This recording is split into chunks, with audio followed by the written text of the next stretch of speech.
Hi friends, ஒரு mixie ஜாரில் அரை முடி தேங்காய், அரை ஸ்பூன் கசகசா, 8 to 10 முந்திரி, 1 ஸ்பூன் சோம்பு, 2 ஏலக்காய், கொஞ்சம் பட்டை, கொஞ்சம் கிராம்பு போட்டு ஃபைன் பேஸ்ட்டாக அரைச்சி எடுத்துக்கலாம்.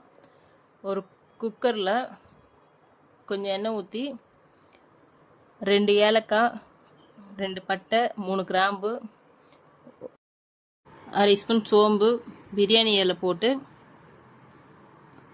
ஒரு செகண்டில் 2 வெங்காயம், பெரிய சைஸ் வெங்காயம், நல்லா பொடியாக நறுக்கின வெங்காயத்தை போட்டு நல்லா வதங்கி வர அளவுக்கு வெயிட் பண்ணி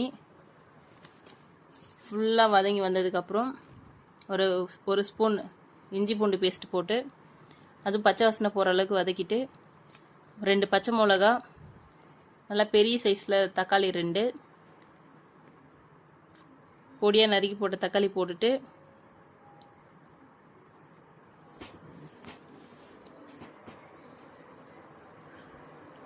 உங்கள்கிட்ட கஸ்தூரி மேத்தி இருந்தால் போட்டுக்கலாம், இல்லாட்டி புதினா கொஞ்சம் தூவிட்டு அது ஃபுல்லாக நல்லா ரோஸ்ட் ஆகிற அளவுக்கு தக்காளி வெங்காயம் எல்லாம் மெர்ஜ் ஆகிற அளவுக்கு இது பண்ணி வதக்கிக்கோங்க.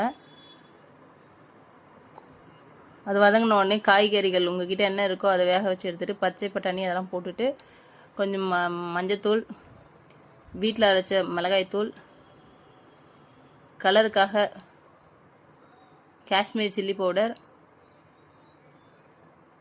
இதெல்லாம் போட்டு நல்லா வதக்குவோங்க. பொறுமையாக வதக்குங்க. நம்ம அரைச்சி வச்சுருக்க தேங்காய் விழுது சேர்த்துட்டு 1 நிமிஷம் நல்லா கிளறி விட்டுட்டு தண்ணி ஊற்றி உப்பு போட்டு ஒரு 2 விசில் குக்கரில் விட்டு எடுக்கலாம். உங்களுக்கு என்ன வெஜிடபிள்ஸ்லாம் பிடிக்குமோ அது எல்லாமே பிடிச்ச வெஜிடபிள்ஸ் எல்லாமே சேர்த்துக்கலாம்.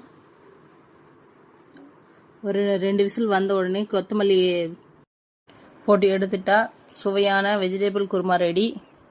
பாய் ஃப்ரெண்ட்ஸ், ட்ரை பண்ணி பாருங்கள் கண்டிப்பாக.